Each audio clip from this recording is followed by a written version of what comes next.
Well, there is a boost for the world economy this Thursday. The International Monetary Fund has raised its forecasts for the year, saying global GDP will point to a 4.6 expansion.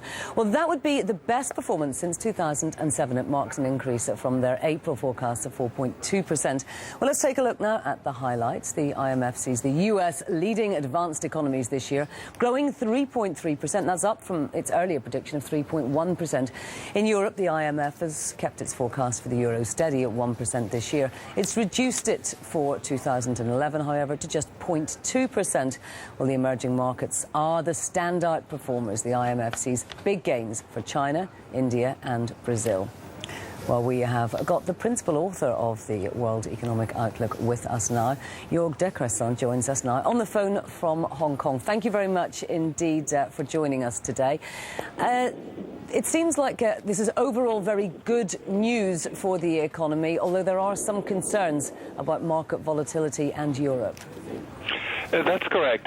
Basically, we've raised our forecast for 2010 to 4.6% growth from 4.2%, but there are really two effects behind this. First, the data for the last quarter of 2009 and the first half of 2010 for the real economy have been better than what we expected, and that's good news. But then we've also entered a period of increased financial turbulence, and this is the bad news, and this will weigh on growth during the second half of 2010. But overall, this leads us to mark up our growth forecast because the first effect is stronger. Now, nonetheless, downside risks to our forecast have increased quite significantly as a result of the financial turbulence.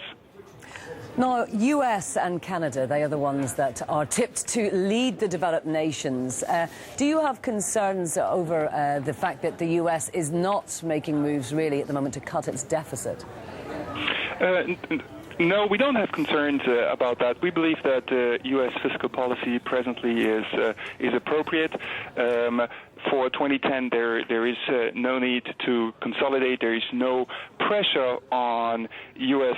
Treasury bill rates to rise. And then in 2011, however, there will be consolidation according to the plans of the authorities, and that should be sufficient. Now, what about Europe? It does seem to be a black spot on an otherwise positive horizon. How concerned are you about the sovereign debt issues in Europe? I mean, the risks in Europe are a concern. There's no question about this. But lately, the policy response to these risks has been fairly strong. I mean, first, you've had a variety of countries that have been under market pressures taking strong fiscal adjustment measures. And second, you've had the Europeans deploy the European stabilization mechanism to help each other.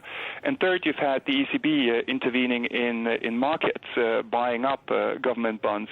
And this has done this has been quite effective in at least calming down the turbulence somewhat, and in our view will limit the tightening of financial conditions going forward, and therefore the effect of the turbulence on growth in Europe.